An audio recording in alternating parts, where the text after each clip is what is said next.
We are watching both Maxime Reno and Nick Clifford getting real growth and player development right in front of our eyes.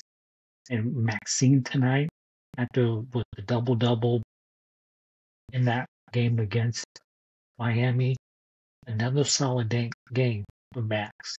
13 points, 8 rebounds, 5 and 9 from the field in 23 minutes of action. Clifford, in his 14 minutes, 3 of 6 from the field, 2 rebounds, and 7 points to go along with that.